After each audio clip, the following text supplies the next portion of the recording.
Welcome back to my channel, brothers and sisters in Christ. We're going to carry on with our Bible study in Ezekiel. We're moving into chapter 9.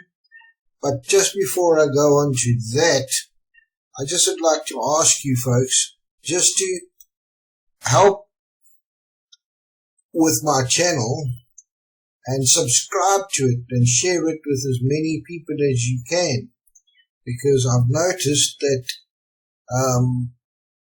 12 returning views in the last 28 days and a total of 332 views in 28 days, which means it equates to approximately 96% of my viewership are not subscribed as yet.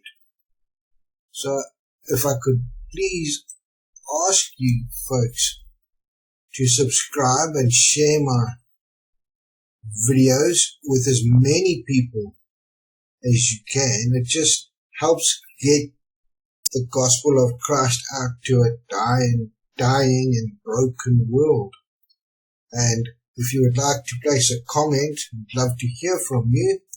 In the comment section you can do that. So let's, without much more to say, let's just open my notes here and let's break down chapter 9 verse by verse, as we're starting to get to some interesting visions with Ezekiel now. So here in chapter 9 we see that Ezekiel has a vision, and I've marked for preservation and marked for judgment. So there's an angelic judgment upon Jerusalem in this vision of his. And in verse 1 and 2, we notice that there are men besides the bronze altar. Let's have a look at those two verses. Then he called out in my hearing with a loud voice, saying, let those who have charge over the city draw near, each with a deadly weapon in his hand. And suddenly 6 men came from the direction of the upper gate, which faces north, each with his battle axe in his hand. One man among them was clothed with linen and had a writer's inkhorn at his side. They went in and stood beside the bronze altar. So let's have a look and break this down so we can get some understanding. Let those who have charge over the city draw near. So here in Ezekiel's vision of Jerusalem and the corruptions at the temple, we saw, as we saw in Ezekiel 8, Ezekiel heard God speaking with a loud voice. And God is the one who's calling these 6 men, who, in some sense, had charge over the city. So Feinberg here, in this quote that I found, those who had charge over the city were those whom God set to watch over the welfare of the city. They were not earthly agents, but heavenly. So they were angelic beings that were set by God to oversee the welfare of the city of Jerusalem. Okay. And angels are frequently called men because of their outward appearance when they manifest themselves in this realm, in the physical realm. So let's break that even further down. Each with a deadly weapon in his hand. So here the 6 men of Ezekiel's vision were armed, each with a battle axe in his hand. It's best to understand these 6 men as angelic beings with responsibility over Jerusalem. Okay, so Webster here also in his quote says, for all Ezekiel's outward appearances of severity, beneath the hard shell there was a heart that felt deeply for his people. He did not relish the message of the judgment that he had to give. Still less the reality that followed when the message was rejected. So here we see Ezekiel showing more of a compassionate side to his people. My second footnote here, in ways we don't completely understand, at least at some time, angelic beings have or desire assignments related to places or geography. This is true in both faithful and fallen angelic beings. So, as we see in the angelic realm, God has placed, we know that He has placed Archangel Michael as the guardian of Jerusalem, of Israel. But under him he has angelic beings at his disposal. And so, as in Daniel's day, the demonic spirit was assigned to Persia, remember, in my study, and to Greece. So we saw that there was a demonic spirit assigned to, that's against God, the Prince of Persia, and Greece. And when Angel Gabriel came to visit Daniel, or the angelic being that came to visit Daniel, he mentions that he was in a struggle with the Prince of Persia in the angelic realm for about 3 weeks. And then in Daniel 12, if we go back to that in verse 1, Michael says he had some responsibility regarding Israel. So we know that. And then in Isaiah 14, Satan himself was connected to the king of Babylon. In Mark 5, verses 10, indicates that demons wanted to stay in this one place and not be sent to another. But Jesus, remember, when he confronts the demonic men, when he comes off the boat and they come running down, and he rebukes them, and then the demons say that they are legion because there's so many of them. They beg Christ not to cast them out, but put them into the herd of swine, and then they run off the cliff and kill themselves into the water. So that's where Mark chapter 5 verse 10 indicates. Right. Which faces north? Let's go back to the scripture. The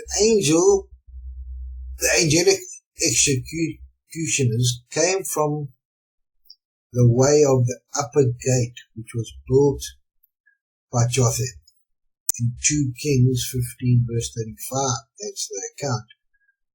Called the upper Benjamin gate in Jeremiah 20 verse 2, or the new gate, which is referred to in Jeremiah chapter 26 verse 10 and 36 verse 10.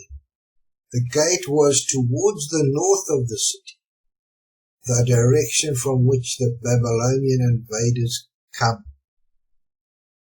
as well as the area where the idolatries had taken place. So Feinberg identifies that these angelic executioners come from that area.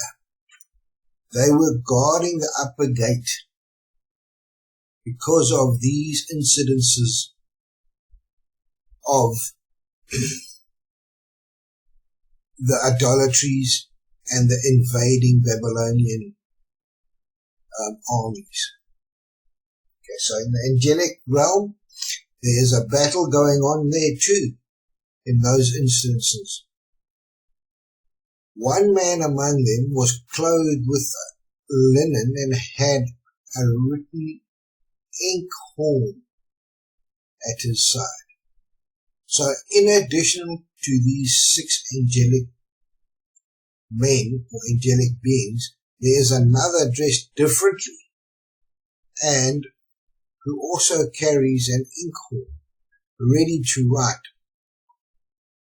So here we see linen was a fabric used for the dresses of priests, as we see in Exodus 28 verse 29 to 42. The angelic beings in Daniel 10 verse 5 and 12 verse 6 and 7, 2 classes are being directly involved in the divine service here. Okay. At his side was a writing case, okay, an inkhorn. The word is particular to this chapter and may be a loan word from the Egyptian language, where it refers to the scribe's writing equipment, which incorporated a pen, inkhorn, and a wax writing tablet, as Taylor refers to in this quote. So here we see this one angelic being is to write or to scribe what is about to happen. They went in and stood beside the bronze altar. The 7 angelic beings or men, who actually seemed to be angels, were ready for service. They were geared for service. And right here, they march in past the image of jealousy and of the mourners of Tammuz.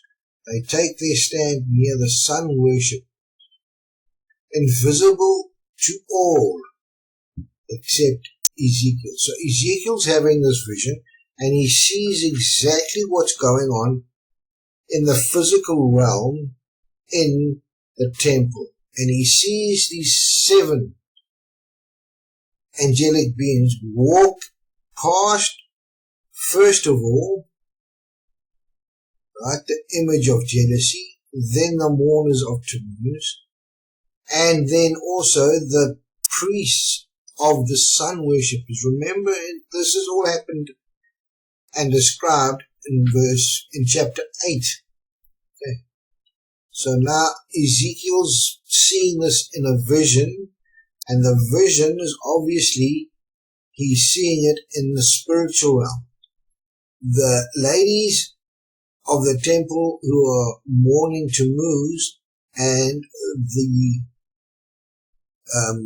priests of the temple who are worshipping the sun worshippers, okay, cannot see these images or these angelic beings. So they stand beside the bronze altar. So this is to signify that the people against whom they had their commissions were for their crimes to be sacrificed and demand divine judgment. So here at the brazen altar or the bronze altar is a sacrifice altar, which signifies that whatever sin is against them, they are to be performed there. So there's the judgment there. Verses 3 to 4, the command of the mark to mark the foreheads of godly men in Jerusalem. Now here comes another command, okay? To mark the foreheads of who? The godly men in Jerusalem. So they are to look for the righteous men in Jerusalem. Now the glory of God of Israel had gone up from the cherub where it had been to the threshold of the temple.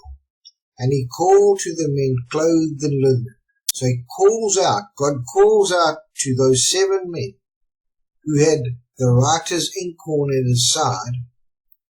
And the Lord said to him, go through the midst of the city, through the midst of Jerusalem, and put a mark on the foreheads of the men who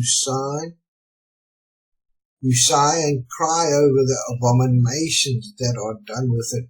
So he commands that one angelic being with the inkhorn to go through the temple, through Jerusalem, and find and mark.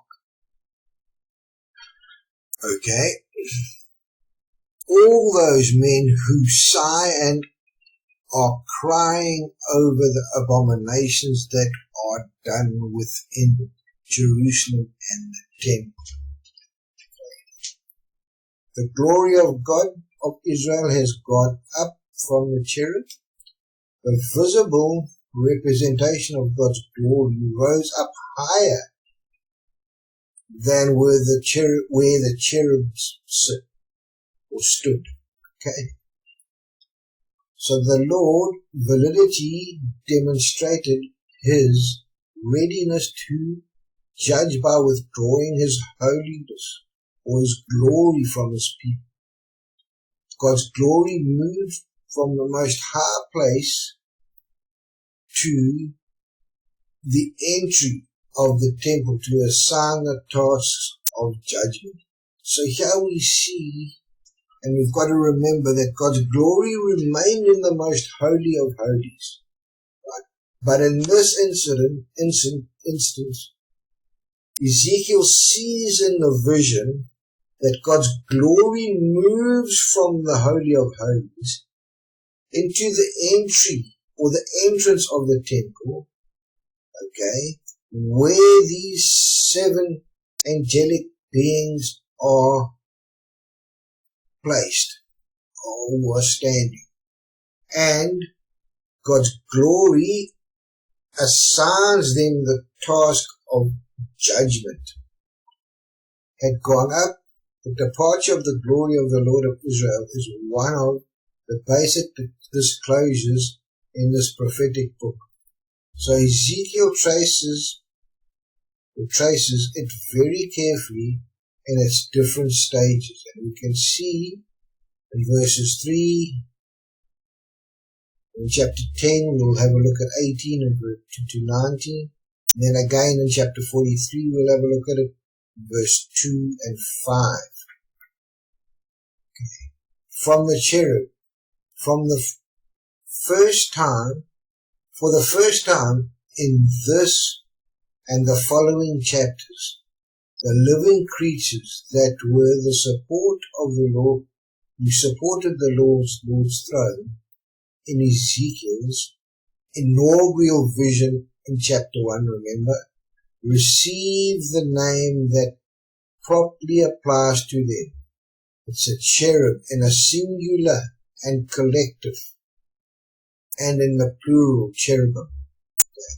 So this is the first time that the cherub is mentioned since chapter 1. Being of priestly descent, okay, Ezekiel was undoubtedly familiar with the images of the cherubim in the temple. Okay.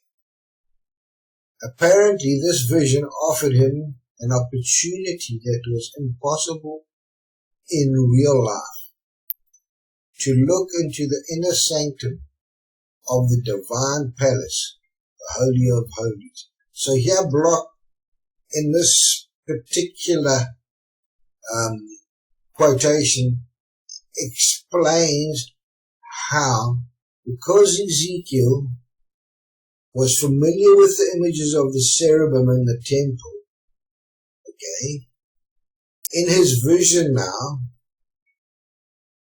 gives them the opportunity to see what actually was impossible in the real life, in his real life, in the existence, in his reality.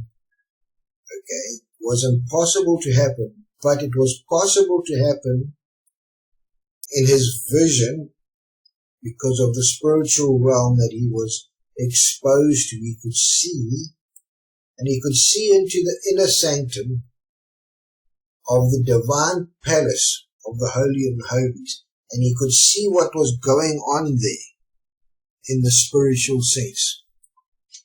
So we move on. Go through the midst of the city, put a mark on the foreheads. God commanded the one with the inkwell to mark the righteous men of the city, as we see in Ezekiel 9, now we just saw in verse 6.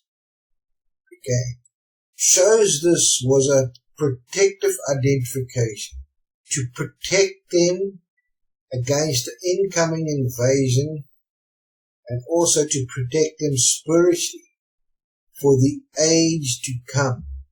It shows that even when judgment comes upon an entire nation, God still knows who or how to mark and identify the righteous. Okay, so that marking is a righteous mark. Okay, just like the blood on the doorposts of the Israelite houses on the night of the Passover in Exodus 12, and the scarlet cord that Rahab put out by her window in Joshua 2 verse 18 to 21, okay, is a sign of hope. That's what blood says. There is a prophetic significance in the Hebrew word for this mark. It is the Hebrew letter T, or Tau, which at that time was written as a cross. Okay, so if we go into ancient Hebrew in the words and the letters, we see that the T is marked as a cross. Without being superstitious, we can rejoice in the anticipation of salvation through the death of Christ on the cross. So here right brings it back to the cross of Christ. In Revelation, we also see God describes the servants as being sealed on their foreheads. And in chapter 13, verse 16, and several other passages, also describes a later satanic counterfeit of this mark. So the mark is 666 of the beast and of the Antichrist, identifying the allegiance to Satan and his false Messiah. Clark also gives us, this is an allusion to the ancient, everywhere used custom of setting marks on servants and slaves to distinguish them from others. It was also common for worshippers of particular idols to have their idol marked on their foreheads and arms, etc. So that's kind of like where the branding comes from, okay, or probably the origins of tattoos of the man who sigh and cry over all the abominations. So there's a remnant that God wants to spare. It had nothing to do with age or perceived innocence. The remnant was those who had broken hearts over the idolatry and wickedness of the city. Men like Jeremiah. The men who sigh will resurface in chapter 21, verse 6 and 7, and we will have a look at that when we get there, where the moaning will be a symptom of a broken heart and intense grief over the impending doom that is coming. And also in chapter 24, verse 17, we see the side describes the grief that Ezekiel expresses over the death of his wife. Here the scribe is to search for individuals who will display a similar emotion over all the abominations being perpetrated in Jerusalem at this time. That's what Lot describes it as. Let us mourn in times of sinning, so we shall be marked in times of punishment.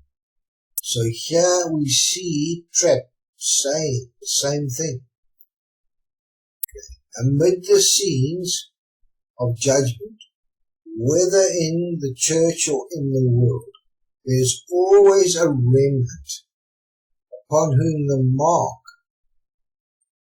just as in Lot and Sodom, on Israel amidst the plagues in Egypt, or Rahab in the fall of Jerusalem, or even in the 144,000 at the Great Tribulation in the book of Revelation. They are safe amidst the fiery indignation which devours the adversaries. So this is God's protection of the righteous against the judgments that are coming, or have come, as in the Old Testament, God's instance, and in Israel's amidst the plagues of Jerusalem, also in Rahab's instance. So then in verses 5 to 7 we see the command to kill in judgment. To the others he said in my hearing, go after him through the city and kill, and do not let your eyes spare nor have any pity. Utterly slay old, young men, maidens and little children and women, but do not come near anyone who is the mark, and begin at my sanctuary. So they begin with the elders who were before the temple. Then he said to them, defile the temple and fill the courts with slain. Go out, and they went out and killed in the city. So here becomes the judgment that Ezekiel sees here in his vision. Go after him through the city and kill.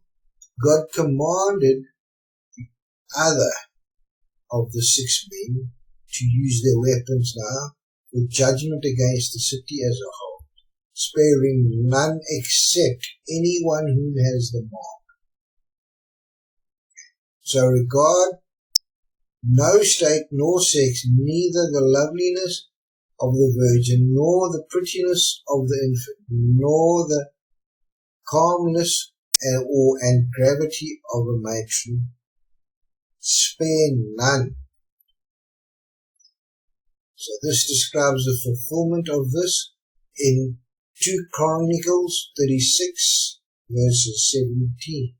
Therefore he brought against them the king of the Chaldeans, who killed their young men with swords and in the house of their sanctuary, and had no compassion on young men or virgins, on the age of the weak. He gave them all unto his hand. Now remember, this God is sovereign. His sovereignty covers everything. And now his judgment has come upon Jerusalem. So in the angelic realm, or in the unseen realm, right, Ezekiel is seeing these 6 angelic beings being given that task of judgment, okay, of ridding everybody. But that manifests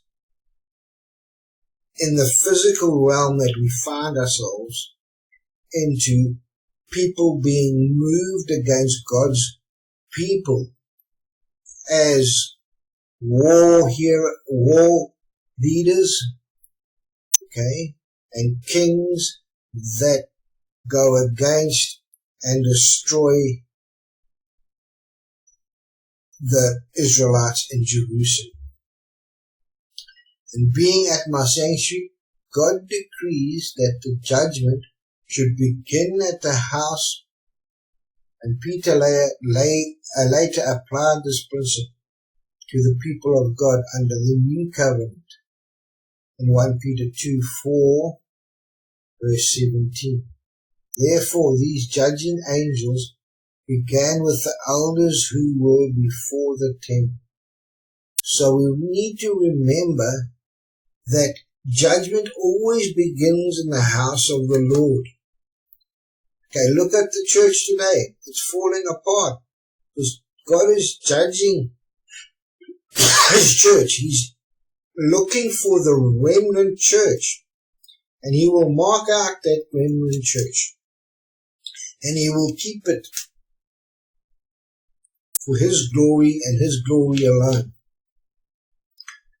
So here we see in the sanctuary of God should have been most honored, but there He was most dishonored and provoked.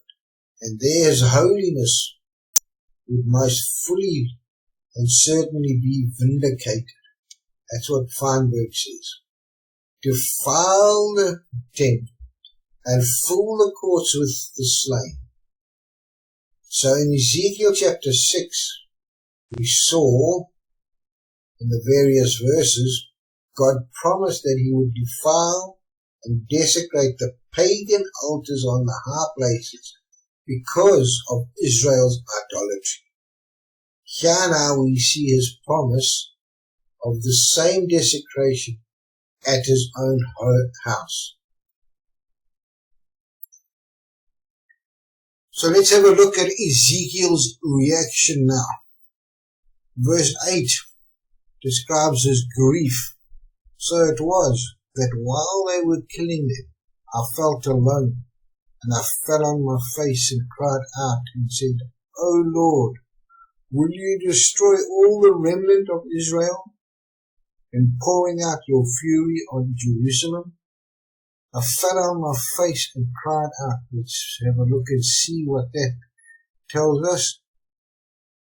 Though Ezekiel had many times announced such severe judgment, when he actually saw it carried out in his vision now, it made him completely undone.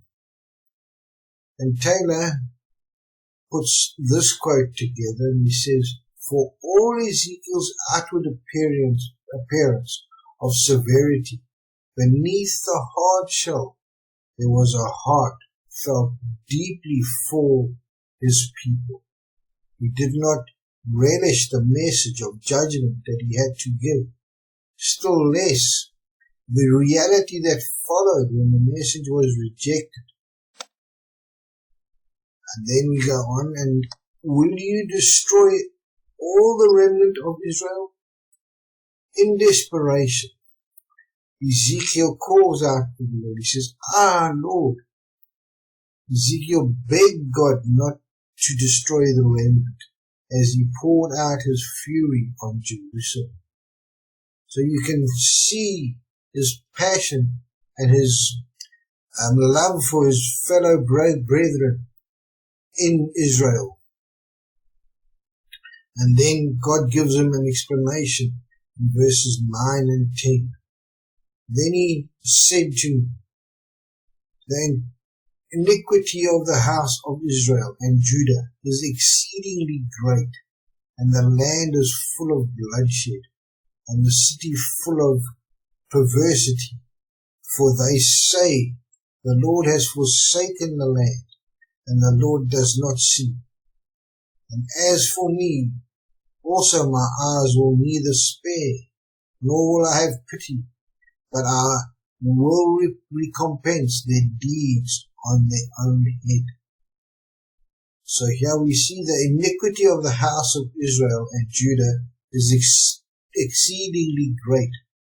God reminded Ezekiel of what he had been preaching, that as terrible as the judgment was, it was fully deserved and a long time in coming. For the Lord forsaken the land, and the Lord does not see. Let's have a look at that. This is what the leaders of the city said earlier in Ezekiel's vision in verse 8 or chapter 8 verse 12.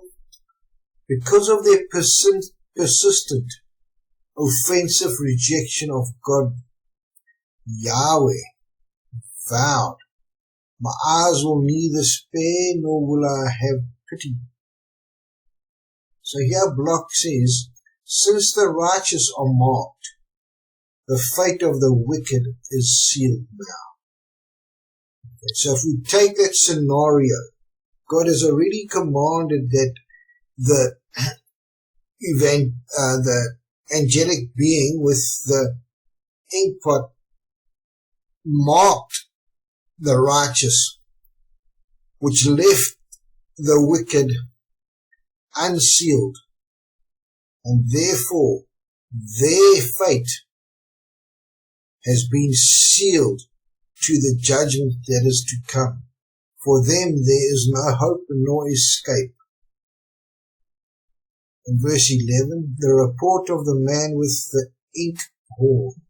So now we see the return of the man with the ink horn with his assessment. Just then, the man clothed in linen who had the inkhorn at his side reported back and said, I have done as you've commanded. So here we see that angels are diligent and accountable in their service to God. Angels and men must all give account of their conduct to God. So just as we are going to give an account to God when we meet Him, the angels will also. For although He is everywhere, that's God, and His eyes see everything, yet they must personally account for all what they have done. So that's referring to the angelic beings, the angels. I have done as you've commanded. The angel could report that he had marked the faithful remnant in Judea. So he's completed his task. Okay, so he could report that. So this was an encouragement to Ezekiel that all Judea had not strayed from God. That the man with the writing kit reported, I have done what you have commanded. In other words, the righteous ones have been marked, kept aside from the judgment to come. So here, these grand words are reminiscent to the declaration the Lord Jesus said in His prayer for His disciples in chapter 17 verse 4. How worthy and fruitful was that life. So here we see, I'm just going to show you quickly, verse 4, and it's high priestly prayer of Christ. Okay, and we see in verse 4, I have glorified thee on earth, and I have finished the work which you've given me to do. So Christ is saying to God the Father,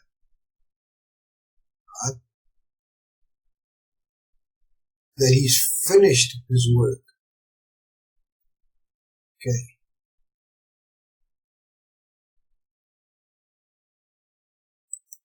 So here we see now, as we come to the end of chapter 9, that there's no escape for the wicked. Their fate is sealed in the judgment of Jerusalem and Israel because of their idolatry and because of their attitude to say that Yahweh would not be so offended with their idolatrous worship of false gods. Yet God sees everything, and now the time has come for His grace to stop and His judgment to continue. Folks, we've got to realize that just as the same principle applies with Ezekiel and Jerusalem, that principle of being faithful to God and being found in His presence is relevant for us today. As we look at the church today, we see it falling away in many areas. But God's eyes are everywhere. He sees everything, and He's seeking out those remnants that would be found with sorrow in their hearts and pleading with mourning and crying to Him at this time where there's so much evil and falling away. Folks, as we go into this week, I pray that our heart prayer is that we draw closer and closer to Christ, picking up our cross and denying ourselves and glorifying Him. Folks, we'll see you in chapter 9 of Ezekiel, or chapter 10 of Ezekiel, as we open it up next week. Have a blessed week.